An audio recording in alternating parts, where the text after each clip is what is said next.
So అది అంత ఇంత ఫాల్స్ కేసెస్ లో అంత చేయడం అవసరం, ఇంకా ప్రూవ్ కూడా అవ్వలేదు కదా, మనం రిమాండ్ మీద కదా తీసుకొచ్చారు, ఇంకా అలిగేషన్స్ ప్రూవ్ కాలేదు కదా, మరి ఎందుకు అంత పనిష్ చేస్తున్నారు ఫిజికల్ గా? అంటే ఇప్పుడే మేము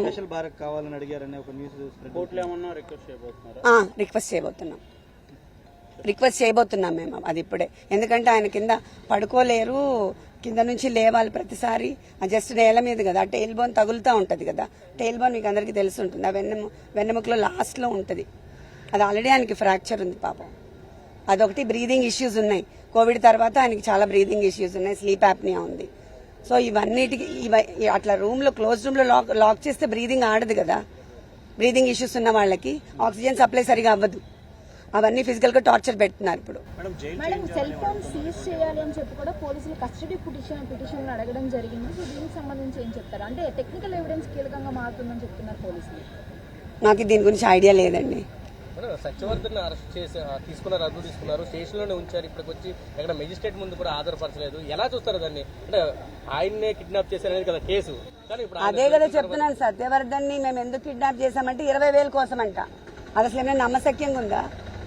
2 సార్లు ఎమ్మెల్యేగా చేసి మాకు ట్రస్ట్ ఉంది, ఎన్ని కోట్లు ఖర్చు పెట్టాం, ఎంత సర్వీస్ చేసామే, 20,000 కోసం చేస్తామా? అదంతా ఫాల్స్ కదా, దాన్నే ఫ్యాబ్రికేట్ చేసి ఇప్పుడు ఎక్స్టార్షన్ కింద చేస్తున్నారు.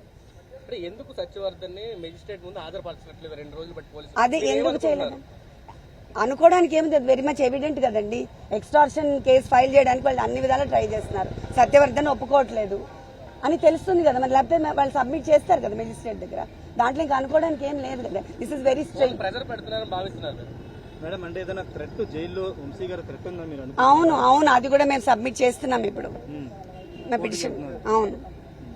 అవును, ఇంత ఫిజికల్ గా అసలు ఏమీ లేకుండా, కేర్సే లేకుండా అలా సఫర్ చేస్తున్న ఫిజికల్ థ్రెట్ ఉంది కదా, మరి తెలియకుండా ఆయన్ని పెయిన్ఫుల్ గా చేసి అందరి నుంచి వేరు చేసి 22 అవర్స్ అదేంటి ఐసోలేట్ చేసి ఒకటే రూమ్ లో పడేయడం అనేది ఎట్లయినా, ఎలా ఉంటాం మనం అంతసేపు? ఆయన అంత పబ్లిక్ లో ఉండే మనిషి. చాలా సీసీ కెమెరాలు పెట్టారని విన్నాను నేను. I don't know, I'm sorry. అదే చెప్పారు, మెంటల్ గా బాగానే ఉన్నారు, ఆయన స్ట్రాంగ్ ఉన్నారు. ఆ టెయిల్ బోన్ పెయిన్, నేను కింద పడుకోలేకపోతున్నాను, అండ్ ఆల్సో ఐసోలేట్ చేసిన 22 అవర్స్ లాక్ చేసేసి నాకు బ్రీదింగ్ ప్రాబ్లమ్ గా ఉందని చెప్తున్నారు. నో, నాకు ఐ మీన్ వివాంటాలో అండ్ నోవటెల్లో కంప్లీట్ గా నిన్న ఆక్యుపైడ్ అంట. సో దట్స్ వై అదొకటి ఖాళీ ఉంటే నేను వెళ్ళాను.